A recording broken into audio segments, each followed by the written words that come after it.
I'm sorry for taking our parents and our kids. Ashton, you know I loved Austin. Sure why, but that doesn't mean I don't.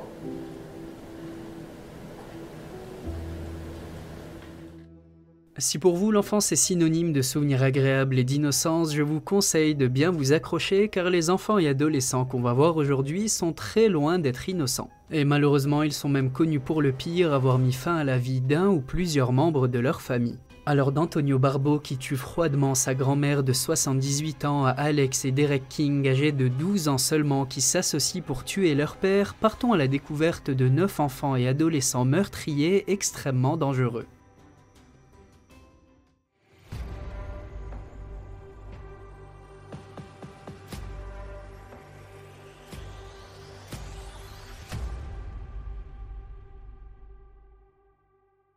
Antonio Barbeau était âgé de seulement 14 ans lorsque le tribunal l'a condamné à 36 longues années de prison. Il a été reconnu coupable en 2013 d'avoir tué sa grand-mère de 78 ans, Barbara Olson, d'une manière complètement monstrueuse. Il a utilisé une hache pour agresser la pauvre vieille femme alors qu'il visitait sa maison avec un ami nommé Nathan. Les deux garçons prévoyaient de voler de l'argent dans sa maison, ils l'ont alors attaquée en la frappant à plusieurs reprises, puis l'ont achevée avec une hache et un marteau. Le monde entier a été choqué par la manière dont il a agressé sans merci et de manière brutale non pas n'importe quelle femme, mais sa propre grand-mère. La relation exacte entre Antonio et sa grand-mère n'est pas clairement définie dans les sources disponibles, mais le jour où il l'a tuée, il était invité chez elle, il est donc évident qu'elle lui faisait suffisamment confiance, ce qui rend son acte encore plus tragique et choquant. Lors de sa condamnation, il a eu l'occasion de lire une lettre d'excuse, mais il était trop ému pour la terminer.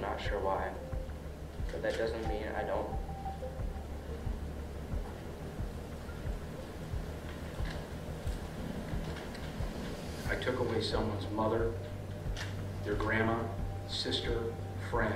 Il n'a pas pu continuer, son avocat est intervenu et il a lu la lettre d'excuse en son nom et s'est également mis à pleurer. Le juge Timothy von Akron a déclaré que la peine de 36 ans était une punition minimale pour ce qu'Antonio avait fait. Il a également avoué qu'il n'avait jamais vu un crime aussi horrible en 24 ans de carrière de juge. Et aujourd'hui, en 2023, Antonio est toujours derrière les barreaux. Nathan, l'ami complice, quant à lui, a été condamné à 31 ans de prison. Nehemia Griego n'avait que 15 ans lorsqu'il a pris la vie de tous les membres de sa famille, y compris ses 2 parents et ses 3 frères et sœurs plus jeunes que lui. Il a agressé ces 5 personnes innocentes en utilisant 2 armes différentes en octobre 2015. Nehemia a plaidé coupable pour ces crimes car il était mineur au moment des faits. Mais ça ne l'a pas aidé car il a été ensuite condamné en tant qu'adulte. Il a accepté de parler à la police sans avocat lors de son arrestation et selon lui, la raison de ses actes est qu'il détestait et était en colère contre sa famille et tout particulièrement sa mère. Il risquait une peine de prison pouvant aller jusqu'à 120 ans en raison du nombre de ses victimes, y compris des enfants. Mais il a finalement été condamné à une peine à perpétuité avec possibilité de libération après 30 ans. Il est resté calme lorsque la peine a été prononcée, mais il a présenté ses excuses au reste de sa famille lorsqu'il s'est adressé au tribunal. For taking our parents and our kids. You know, I wish I could take it back, but reality is that we can't.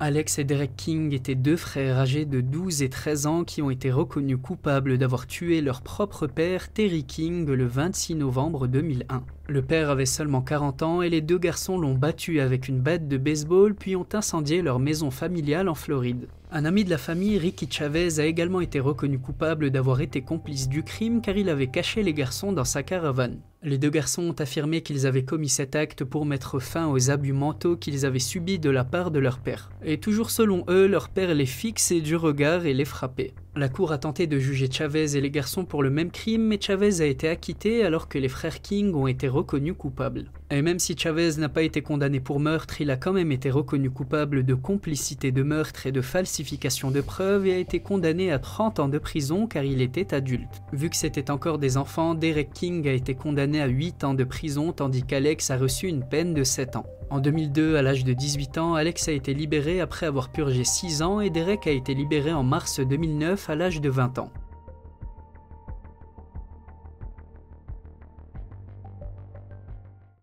Petite parenthèse, si cette vidéo vous plaît, sachez que je publie chaque semaine plusieurs vidéos sur la prison, les condamnés, les crimes, alors pensez à vous abonner et activer la petite cloche des notifications. D'ailleurs, un petit pouce en l'air de soutien ferait aussi super plaisir. Dylan Schumacher, un adolescent de Springfield, a été reconnu coupable d'avoir pris la vie du fils en bas âge de sa petite amie en 2013. Il avait 17 ans lorsqu'il a été condamné à 25 ans de prison pour avoir ôté la vie d'un pauvre enfant, Austin Smith, âgé de 23 mois. Dylan gardait le petit garçon et son frère nourrisson pendant que sa petite amie était au travail et selon le procureur, il aurait étouffé le visage du garçon avec un oreiller et l'aurait frappé parce qu'il ne cessait de pleurer. Avant d'être condamné, Dylan a été qualifié de manipulateur et de menteur par 13 témoins au total. Il a pleuré dans la salle d'audience, mais les gens, tout comme le juge, n'étaient pas convaincus du tout.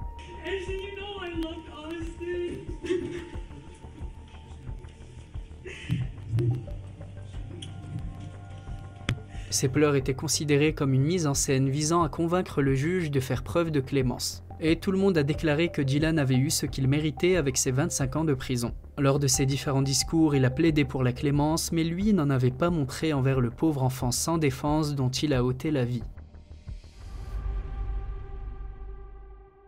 Sierra Alcett et Aaron Guerrero étaient deux adolescents des États-Unis qui vivaient à Las Vegas. En apparence, ils ressemblaient à n'importe quel adolescent, mais derrière cette façade se cachait une réalité beaucoup plus sombre. En avril 2021, Sierra, âgée de 16 ans, et Aaron, âgé de 18 ans, ont été accusés d'avoir tué le père de Sierra, Daniel Alcett. Ils ont par la suite mis le feu dans sa maison afin de dissimuler leur crime. Le pauvre Daniel a été retrouvé mort dans sa maison, son corps partiellement brûlé. Les enquêteurs ont par la suite découvert que Sierra et Aaron avaient acheté des produits inflammables et avaient tenté d'utiliser une tronçonneuse et un couteau de cuisine pour démembrer son corps. Les deux adolescents ont par la suite fui la ville après le meurtre, mais ont été arrêtés quelques jours plus tard à plusieurs centaines de kilomètres. Les enquêteurs ont même découvert une vidéo sur le téléphone d'Aaron où les deux adolescents parlaient d'une manière totalement déconnectée et insensible du meurtre, prouvant ainsi leur culpabilité. Concernant la raison de leur acte, elle est assez floue, mais ils ont volé la carte de crédit du père et sa voiture pour fuir, ce qui peut signifier qu'ils voulaient récupérer de l'argent ou encore fuir sans devoir rendre des comptes à personne. Mais au final, ce ne sont que des spéculations basées sur leurs actions après le crime. En juillet 2021, ils ont tous les deux plaidé coupables à plusieurs chefs d'accusation, dont le meurtre au premier degré, l'incendie criminel et la dissimulation de preuves. Ils ont tous les deux été condamnés à la prison à vie avec possibilité de libération conditionnelle après 21 ans. On continue avec probablement l'un des plus dangereux de toute la vidéo, Amrajit Sada. Il est considéré comme l'un des plus jeunes tueurs en série de toute l'histoire. Amrajit Sada est né dans une région pauvre de l'Inde, dans l'état de Bihar, et son enfance était loin d'être idyllique. À un très jeune âge, il est entré dans l'histoire en tant que criminel tristement célèbre. Selon les rapports, il a commis ses premiers meurtres à l'âge de 8 ans. Ses victimes étaient de jeunes enfants, tous de moins d'1 an. La première était sa cousine, suivie d'une autre cousine et finalement sa propre sœur. Et à chaque fois, le motif et la méthode étaient identiques, il les aurait étranglés de ses propres mains. Et la réaction de la famille et de la communauté à ces actes horribles est également troublante, et au lieu de signaler ces crimes aux autorités, ils ont tenté de les dissimuler. La vérité n'a finalement émergé que lorsque Sada a tué un autre enfant, cette fois-ci dans un village voisin. Finalement arrêté et interrogé par la police, l'enfant avait beaucoup souri et demandé des biscuits comme si de rien n'était. Puis il a finalement admis avoir été amusé d'avoir tué la petite fille du village voisin en la frappant avec une brique. Amrajit a finalement été placé dans un établissement et des évaluations psychiatriques ont montré qu'il souffrait d'un trouble de conduite, qu'il ne savait pas distinguer le bien du mal et qu'il prenait du plaisir à infliger de la douleur. En vertu de la loi indienne, un enfant ne peut pas être condamné à mort ou envoyé en prison, il a donc été envoyé dans une institution jusqu'à l'âge de 18 ans. Il a actuellement environ 22 ans et on ne sait pas où il se trouve, mais certaines théories prétendent qu'il a changé d'identité et qu'il mène une vie entre guillemets tranquille dans un autre pays. On continue exceptionnellement avec des adolescents et enfants qui n'ont pas tué un membre de leur famille mais qui sont également extrêmement monstrueux. Raúl Meza Torres, plus connu sous le nom d'El Mini-Six, est un assassin présumé d'un des cartels les plus dangereux au monde, le cartel de Sinaloa. Et il est le fils de Raúl Meza Antiveros, un des leaders du même cartel. Né le 31 octobre 1991 à Sinaloa au Mexique, Meza Torres a grandi dans une famille profondément ancrée dans le trafic de drogue. Et clairement, sa vie, son ascension et sa chute tragique sont un reflet de la violence et de la complexité du monde du crime organisé au Mexique. Dès son jeune âge, Meza-Torres a aspiré à suivre les traces de son père et à l'âge de 15 ans, il a rejoint le cartel de Sinaloa comme l'un de ses jeunes assassins. Sa vie était remplie d'actes de violence et de cruauté, il était connu pour être impliqué dans des enlèvements, des assassinats et des trafics de drogue à grande échelle. Il était également réputé pour être impitoyable et sans pitié envers ceux qui croisaient son chemin. Son nom était devenu célèbre dans les cercles criminels mexicains, ce qui avait fait de lui une figure très redoutée et il affichait même sa vie sur les réseaux sociaux. Il postait des photos avec de la drogue et des armes à feu, inspirant d'autres jeunes Mexicains à embrasser une carrière dans le crime organisé. Mais finalement, la chute a été vertigineuse et sa carrière criminelle fut de courte durée. À peine 18 ans, lors d'un contrôle routier de routine, Meza-Torres et l'un de ses coéquipiers ont tenté d'intimider les policiers en brandissant leurs armes sur eux. Un affrontement a alors éclaté au cours duquel Meza-Torres a tué un officier mais a été mortellement blessé par un autre. Il a finalement été transporté à un hôpital privé où il a été déclaré mort le matin même.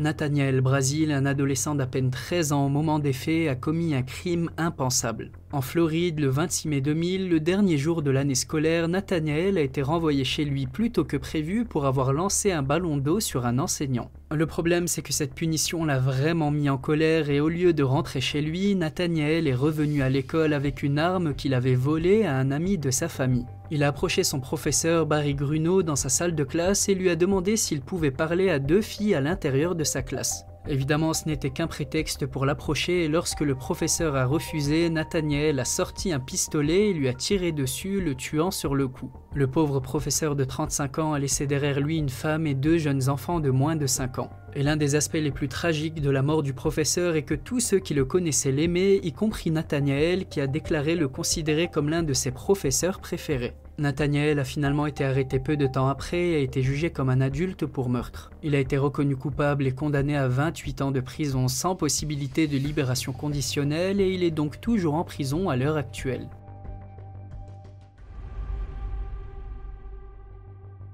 On continue avec Craig Price, également connu sous le nom de Warwick Slasher. Le terme slasher est souvent utilisé pour désigner un type de criminel qui attaque ses victimes avec un couteau ou une autre arme tranchante, ce qui correspond aux méthodes violentes utilisées par Price. Et accrochez-vous bien, il avait à peine 13 ans quand il a commencé ses actes horribles. Né le 11 octobre 1973, Price a montré des tendances violentes dès son jeune âge en torturant violemment des animaux. Puis à l'âge de 13 ans, il commence à attaquer des humains et sa première victime était Rebecca Spencer, une femme de 27 ans qu'il a rencontrée alors qu'elle faisait un footing près de chez elle. Price l'a suivi, a pénétré par effraction dans sa maison, il l'a attaqué et a laissé son corps sans vie derrière lui. Moins d'1 an plus tard, il a frappé à nouveau et cette fois-ci en ciblant toute une famille. Il a agressé Joan Eaton et ses 2 filles en entrant par effraction dans leur maison et en les agressant brutalement. Évidemment, avant de savoir que c'était le jeune Price le coupable, les gens de l'endroit où il habitait étaient terrorisés par la peur car le criminel restait en liberté. Finalement, les soupçons sur lui ont commencé à être de plus en plus forts à cause de son comportement et de sa violence envers ses voisins.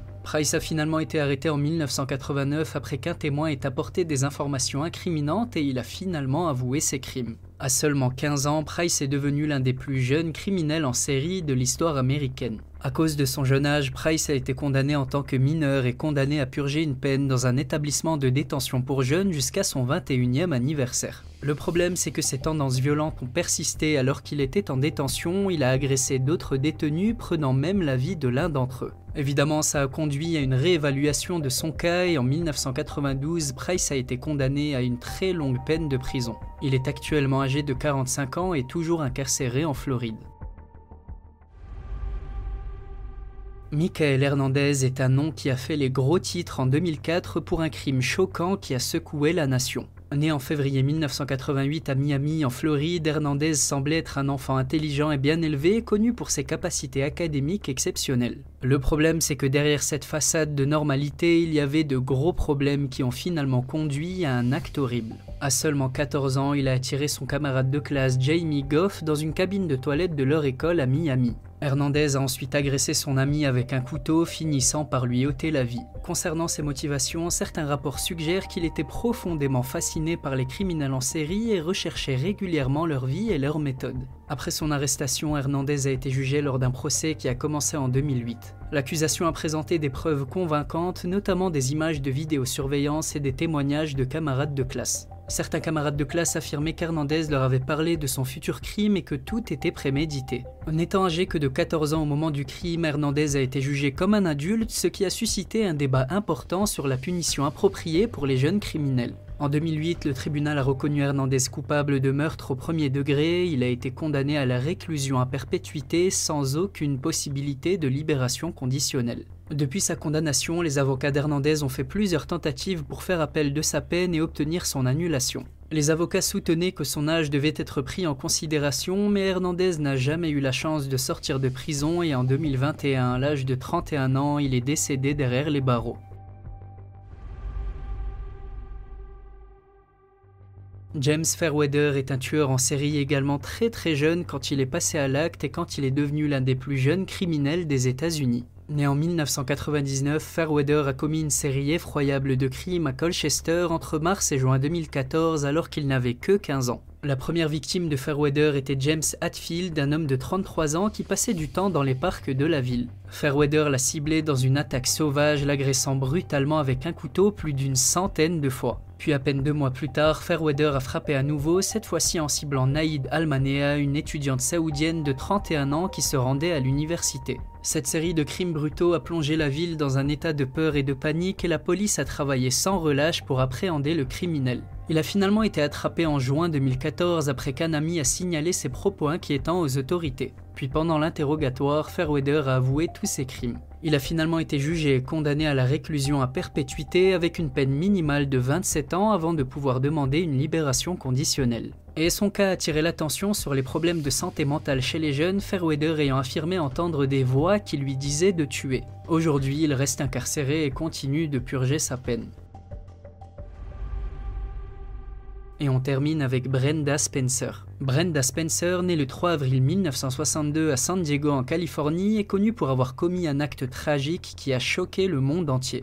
Le 29 janvier 1979, alors qu'elle n'avait que 16 ans, Brenda a utilisé le fusil semi-automatique que son père lui avait offert pour ouvrir le feu dans son école. Et le résultat fut dévastateur, 2 personnes ont été tuées, dont le directeur de l'école et le concierge, et 8 enfants ont été blessés. Alors déjà, on est d'accord que c'est complètement fou et irresponsable d'offrir une arme à un adolescent de 16 ans. Mais ce qui est encore plus dingue, c'est que lorsqu'on lui a demandé pourquoi elle avait commis cette fusillade, la réponse de Brenda Spencer est devenue tristement célèbre. Elle a répondu « Je n'aime pas les lundis et j'ai fait ça pour égayer ma journée ». Et ces mots ont même inspiré la chanson du groupe The Boomtown Rats qui s'appelle I Don't Like Mondays. Lors de son procès, Spencer a plaidé coupable de 2 chefs d'accusation de meurtre au premier degré et d'agression avec une arme mortelle. Et en 1980, elle a été condamnée à une peine de perpétuité avec 25 ans obligatoires avant de pouvoir demander la libération conditionnelle. Elle a d'ailleurs été la toute première personne à avoir commis une tuerie dans un établissement scolaire. Et d'ailleurs, en parlant de ça, lors d'une interview en 2001, elle a avoué se sentir en partie responsable de chaque tuerie en milieu scolaire. Et elle a dit qu'elle se demandait à chaque fois si le tueur avait eu l'idée après avoir entendu parler de son crime ou s'il l'avait fait de lui-même.